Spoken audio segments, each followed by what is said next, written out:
Right now, I'm focusing on launching the Buyer app. My whole platform started with going to the grocery stores and looking at who owns all the products on the shelves. And I was doing research into like basically BlackRock owns everything, but Mhm. looking for family and founder owned brands.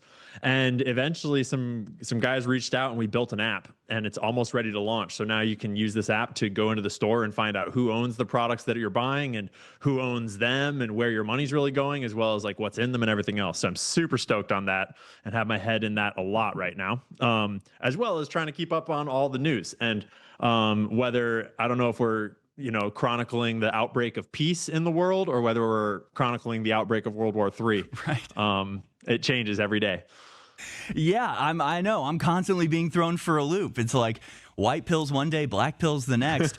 The Buyer Yep. app, I know you've been talking about for a while. I think that's going to be huge, and it already is huge. And I've been showing stories, and really, there's like one every day now of these major corporations that are voluntarily choosing to like take artificial dyes out of their food, Bingo. or like make beef tallow instead of the corn syrup stuff. Like Maha is having an even bigger impact culturally than it is politically, isn't it? Yeah, and culturally is the way to have the impact. Like boycotting works. There's a reason why companies are so scared of boycotting and they don't want to talk about it. They don't want to encourage it.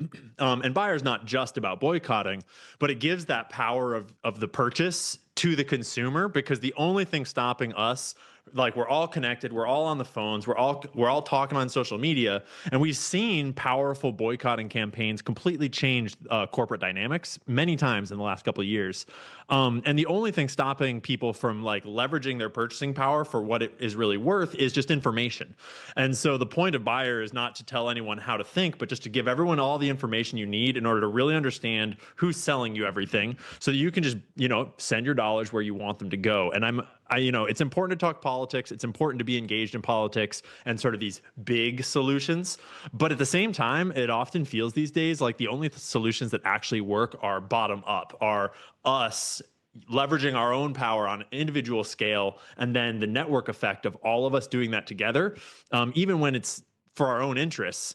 Generally, regular people's interests are aligned with regular people's interests. So I'm really excited to sort of empower regular people to just know what they're buying and who is selling it. No, it just seems like it's going to be such a resource saver. I know my wife, I mean, just spends so much of her time like trying to research like what products really are and whether this is safe or that is safe. Man, if you just have Now an it's a app quick that could barcode scan. yeah, I mean that's amazing. That'll save hours and hours and hours a week of time that's spent just trying to avoid being poisoned constantly. So I think that's going to be Bingo. hugely successful. We're talking